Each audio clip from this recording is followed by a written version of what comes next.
All right, do-it-yourselfers. I did an earlier video on a tow vehicle for my Itasca Navion Winnebago, and the wind was terrible in that video, so I thought I'd do a quick update since I'm getting ready to tow. Now, this is a 2021 Chevy Spark, and to use this as a tow vehicle, all you have to do is buy a Roadmaster base plate or your variant. I went with Roadmaster, and it's specific to the vehicle. You'll have to peel your front end off to install that, a little bit of drilling, but it's pretty straightforward. So install that. You'll install a breakaway cable. You'll have your 6-pin connector from this to your motorhome, or it may be 7-pin, depending on your motorhome. You'll have your safety cables. That's your base plate. You'll need a tow bar. I'm using a Roadmaster Sterling tow bar.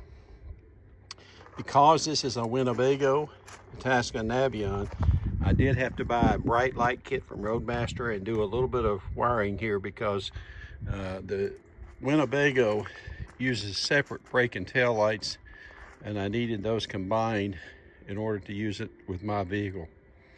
The Chevy Spark, this is a manual transmission, so to tow with it, it's pretty simple. You disconnect the battery, so I have a battery disconnect here. You put the car in neutral, so I've got a manual transmission LS model. It goes in neutral, and in order to have brake and tail light, since the battery is disconnected, I had to power that system. So what I did was I bought a Roadmaster tail and light kit and installed it in the manufacturer lights here. Ran the wiring under the car up to the front, and that's pretty simple too. So I ran that up. And again, because the battery gets disconnected, I had to do some direct wiring to the battery. So you can see I've got 3 little pigtails here, and they're all fused. And one of them is for that tail light system and the breakaway system that I have that had to be powered. And also I have another one that had to come to my supplemental braking data cable here. And I had to power the Even Brake supplemental system, so I had to also directly wire a cigarette lighter plug here. Now, most states do require some sort of supplemental braking based on the weight of your vehicle. So I did buy the Even Brake system. It has a transmitter receiver. That has to be powered. Here's the data cable that goes to the Even Brake. So it is powered directly to the battery. There's my foot piece here installed because I'm getting ready now to travel. It plugs into that cigarette lighter over there that is also directly wired. So when I press the brakes in the motorhome, it'll brake the vehicle, the tow vehicle. Again, the car's in neutral. The battery's disconnected.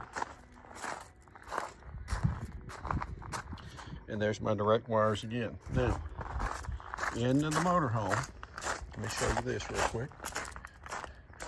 You have your receiver, and I've mounted it on my dash. And that receiver basically gives you a green status saying it's ready and a red status when the brakes are applied. So you can sort of monitor it from inside the RV. So the Chevy Spark is about 2,700 pounds, very light. One of the simplest vehicles to tow. So these are no longer made, but Chevy Aveo, Spark, any of these little small cars, manual transmission is preferred. It's simpler. There are some vehicles that automatic transmission will work, but there are other procedures, so follow your owner's manual. That's all it is to it. So I'll give you a broad view. That's it, ready to go. And I'm using an Itasca Navion or View as the RV, and the Chevy Spark is the toad. So thanks for watching.